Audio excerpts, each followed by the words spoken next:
Baalshamin, a significant deity in the ancient Canaanite and Phoenician pantheon, represents a powerful and complex figure whose influence can be traced through various regions and cultures of the ancient Near East.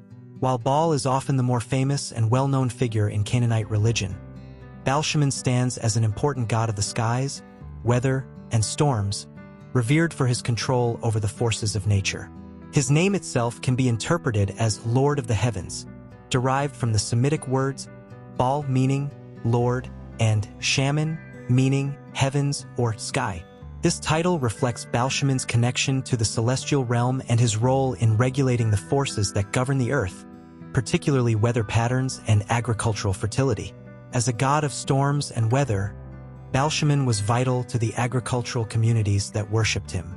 The success of crops, the fertility of the land, and the prosperity of the people were believed to be directly tied to his power to bring rain, thunder, and lightning. In a world where the cycle of seasons and the availability of water could make or break entire communities, Baalshamin was seen as an essential force in sustaining life. He was often depicted as wielding a mighty thunderbolt, an image that reinforced his connection to stormy weather and his ability to command the skies. In this regard, Baalshamin's role as a life-giving god mirrored that of other storm gods in the ancient world, such as Zeus in Greek mythology or Marduk in Babylonian religion. Baalshamin's worship, like that of other Canaanite deities, was rooted in the everyday needs and concerns of the people. The Canaanites, living in an agriculturally dependent society, would have sought Baalshamin's favor to ensure the success of their crops and the fertility of their lands. Prayers, rituals, and sacrifices were performed to invoke Baalshamin's power, asking for rain during dry seasons and seeking protection from droughts or destructive storms. His connection to the heavens made him a figure of both awe and reverence, for the sky is where the forces of nature could be both nurturing and terrifying. Thus, Baalshamin embodied the duality of nature, both its bounty and its destructive potential. Baalshamin's role as a weather god also positioned him as a protector of the people. In times of war or unrest, he was called upon to ensure that the skies and the elements favored the Canaanites, providing them with strength and success. The concept of divine protection through the elements was widespread in the ancient world, and Baalshamin was no exception. He was often invoked by kings, military leaders, and the general populace as a symbol of divine favor that could tip the balance in their favor. His stormy nature gave him an image of strength and dominance, making him a central figure in both religious and political life. The worship of Baalshamin was particularly prominent in the Phoenician city-states, especially in the coastal areas, where he was regarded as an important patron deity. He was not only important to the Canaanites but also to the Phoenicians, whose maritime trade and agricultural activities depended on favorable weather conditions. The Phoenicians saw Baalshamin as a deity who could guide their ships safely through the storms of the Mediterranean, thus ensuring their success as traders and sailors. His ability to control the heavens gave him a level of influence that extended far beyond the land-based concerns of agriculture, making him a figure of both local and international importance. One of the key sources of our understanding of Baalshamin comes from the ancient city of Palmyra in Syria, an important center of trade and culture.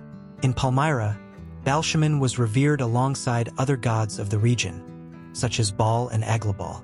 The city's temple of Baalshamin, built in the 1st century CE, remains one of the most significant archaeological sites associated with his worship.